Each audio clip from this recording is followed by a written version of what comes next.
you the short story on the Maybach S600 in 10 seconds. It's an 8-inch longer, fully loaded S-Class 600. And the 8 inches longer gives you a whole bunch more room in the back. That's where the focus is on the extra length.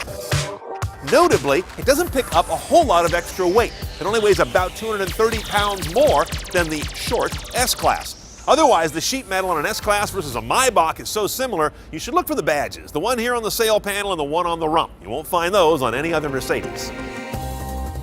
Now, getting into a Maybach S600 is not shockingly different than an S-Class. First thing your eyes are drawn to are the dual 12.3-inch widescreen LCD. I don't think I've got that much LCD real estate in my TV room. The one on the left, of course, are your virtual gauges, which occasionally move out of the way to allow night vision to take over the center. This big screen we've seen before. It's the command system that has navigation that is well rendered but doesn't strike any new ground. Beyond all the in-car broadcast, satellite, and external media sources, you've also got the ability to have TuneIn as a streaming radio choice and an in-car hotspot, but that's part of a telematics subscription at $450 a year. Now, all of this is driven by two controllers, no touch. German, remember. I must say, you might think this trackpad is gilding the lily with a control knob right near it, but this does wonders. That touchpad is also good for handwriting and pinch and zoom on the map. It's right about now, diving into all the menus you can access with these controls, that you realize there's too damn much going on in this car. If you are working hard enough to afford this, you don't have time to be playing with your car's menus. You're making money. Chief example, go to the HVAC ribbon of buttons here and just press the one that says menu. Then spend the next afternoon or so figuring out all the ways you can set up the climate in this car. From the temperature to the air distribution to the airflow, you can blow hard, soft, or moderate, to footwell airflow, climate mode, the air freshener, which is separate from the ionizer. Really? And similar layers and layers and layers of fussability occur on almost every system in the infotainment head unit. You don't need a loan to buy this car, you need a degree in engineering. And you know you're not in a Lexus in this car. Completely different design language, of course. But the seats are hard. A Lexus always has plush seats. This one does not. Now let's talk about some visual tech going on in this car. I told you about the night vision that we have in between the main gauges. We've also got the best 360 bird's eye view camera in the business. Look how beautifully it stitches the four cameras together. It doesn't even appear to be four angles. That's pretty slick. And we've got the magic sky control sunroof, front and rear. Hit this little button right by the sunroof control, and it goes from dark blue to nearly clear electronically. They apply high voltage to a crystalline structure inside the glass panel to have it either reflect or pass light. I bet your Hyundai doesn't have that. And my last visual trick to show you is this one. You find that little icon, looks like a book. And now you've enabled split view. On the passenger side right now, I'm seeing media. From the driver's side right now, you might be seeing navigation. Same screen, same time. But at this 45-degree angle, it feeds two different displays. That's pretty high. The audio in this car is off the charts, and that's bass. 1,540 watts, 24 speakers from Burmester. There's even a ceiling speaker in the rear and a separate sub in the trunk that gets its own 400-watt feed. The tweeters even rotate. I'm not sure why. And this is low tech, but really cool. The hinge on the console changes depending on where you open it. I couldn't get enough of this.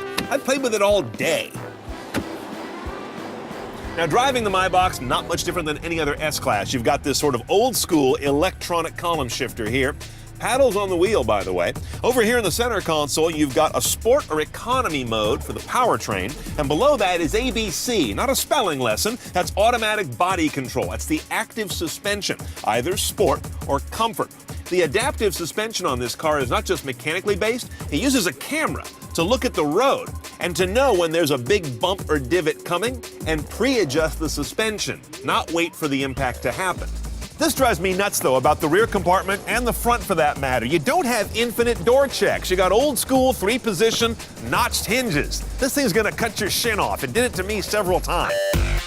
Now, since you have to work 18 hours a day to afford one of these, they give you some nice tables to do your work upon. And what's interesting about these compared to some other cars of this luxury category is that these are pretty darn good. This is like what you get in the airplane. Illuminized, and they come to the right place. Dual tablet-like screens. These are not iPads. These are Mercedes proprietary screens that can be playing either plugged-in media, DVD, or get you access to almost anything at the front, or let you bring up media that gets sent to the front for master system distribution. And let me tell you, this is better than my office.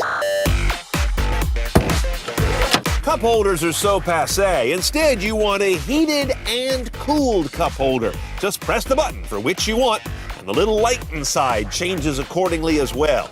These people are nuts. And of course, in the car like this, you gotta offer the coup de grace of luxury silliness. The bottle cooler, the fridge, right here behind your elbow. Holds a couple of what it looks like to be full-size bottles of champagne, though I'm sure they don't officially endorse that. Problem is, look how much room in the trunk it takes up. There's barely enough room for the owner's ego in there anymore. The Maybach S600 shares an engine with a standard S600. Luckily, it's a lot of engine. A 6-liter twin-turbo V12, doing 523 horsepower and 612 pound-feet of torque. Rear-wheel drive only through a 7-speed automatic. 0 to 60 in 5 seconds is only a half a second slower than a short S-Class, and the weight at 5269 is only 28 more pounds per inch of added length.